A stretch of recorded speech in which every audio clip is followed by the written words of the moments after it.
When morning came, all the chief priests and elders of the people plotted against Jesus to put him to death.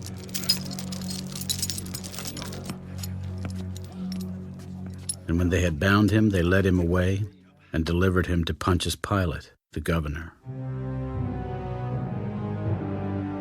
Then Judas, his betrayer, seeing that he had been condemned, was remorseful, and brought back the 30 pieces of silver to the chief priests and elders. I have sinned by betraying innocent blood. What is that to us?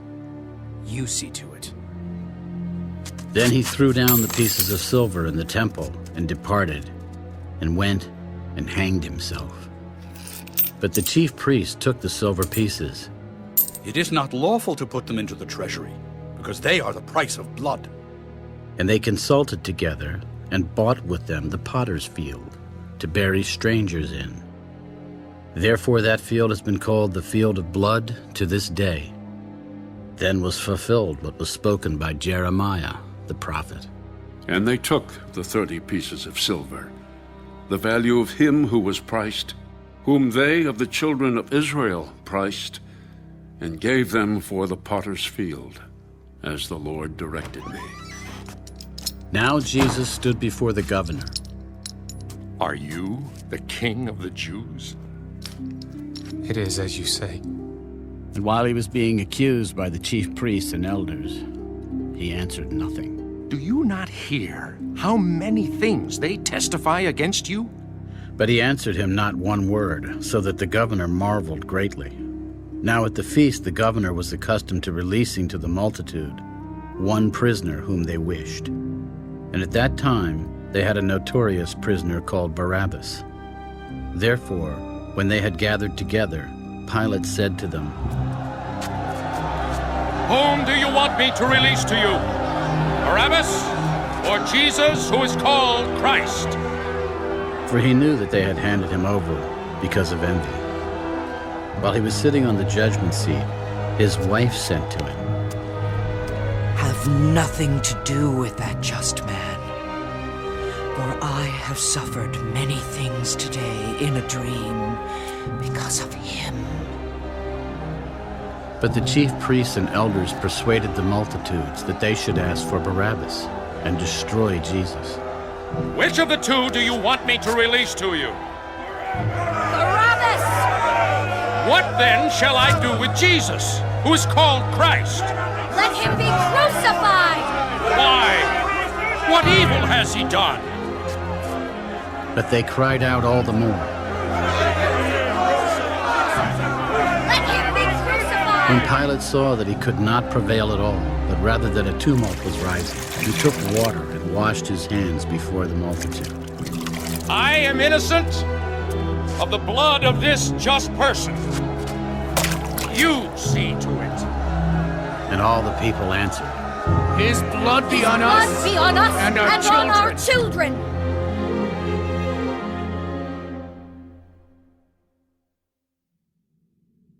Then he released Barabbas to them. And when he had scourged Jesus, he delivered him to be crucified.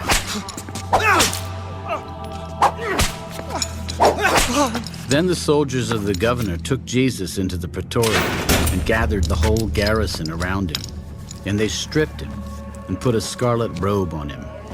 When they had twisted a crown of thorns, they put it on his head, and a reed in his right hand. And they bowed the knee before him and mocked him. Hail, King of the Jews! Then they spat on him and took the reed and struck him on the head. And when they had mocked him, they took the robe off him, put his own clothes on him, and led him away to be crucified.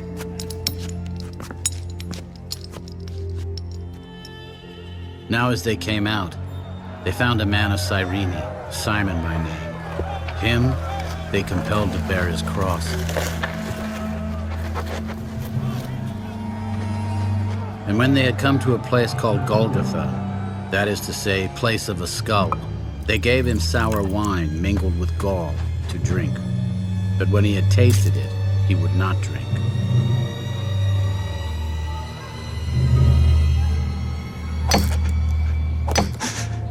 Then they crucified him and divided his garments, casting lots, that it might be fulfilled which was spoken by the prophet. They divided my garments among them, and for my clothing they cast lots. Sitting down, they kept watch over him there, and they put up over his head the accusation written against him, "This is Jesus, the King of the Jews." Then 2 robbers were crucified with him, one on the right and another on the left. And those who passed by blasphemed him, wagging their heads. "You who destroy the temple and build it in 3 days, save yourself. If you are the Son of God, come down from the cross." Likewise the chief priests also, mocking with the scribes and elders, said, He saved others. Himself he cannot save. If he is the King of Israel, let him now come down from the cross, and we will believe him. He trusted in God. Let him deliver him now if he will have him. For he said, I am the Son of God. Even the robbers who were crucified with him reviled him with the same thing. Now from the 6th hour until the 9th hour, there was darkness over all the land.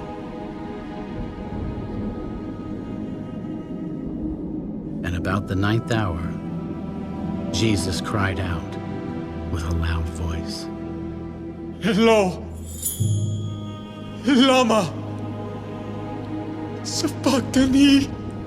That is, my God, why have you forsaken me? Some of those who stood there when they heard that said, This man is calling for Elijah. Immediately one of them ran and took a sponge, filled it with sour wine, and put it on a reed, and offered it to him to drink. Let him alone. Let us see if Elijah will come to save him. And Jesus cried out again with a loud voice, and yielded up his spirit.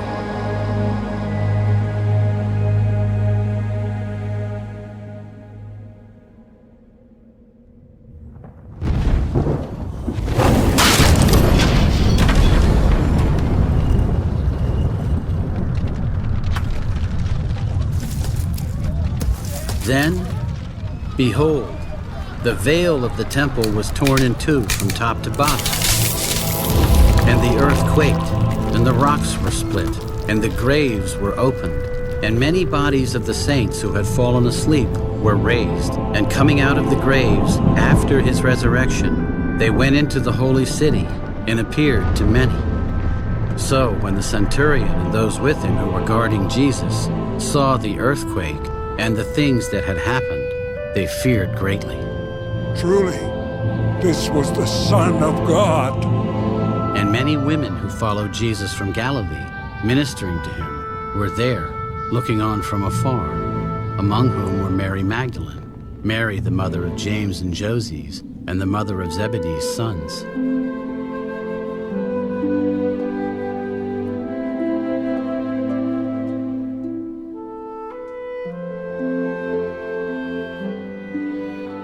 Now when evening had come, there came a rich man from Arimathea named Joseph, who himself had also become a disciple of Jesus. This man went to Pilate and asked for the body of Jesus. Then Pilate commanded the body to be given to him. When Joseph had taken the body, he wrapped it in a clean linen cloth and laid it in his new tomb, which he had hewn out of the rock.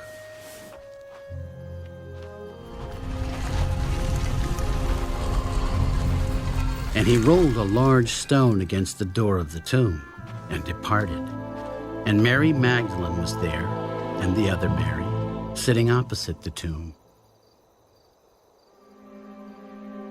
On the next day, which followed the day of preparation, the chief priests and Pharisees gathered together to Pilate. Sir, we remember while he was still alive how that deceiver said, "After 3 days I will rise." Therefore, command that the tomb be made secure until the 3rd day, lest his disciples come by night and steal him away and say to the people, "He has risen from the dead." So the last deception will be worse than the first. You have a guard. Go your way.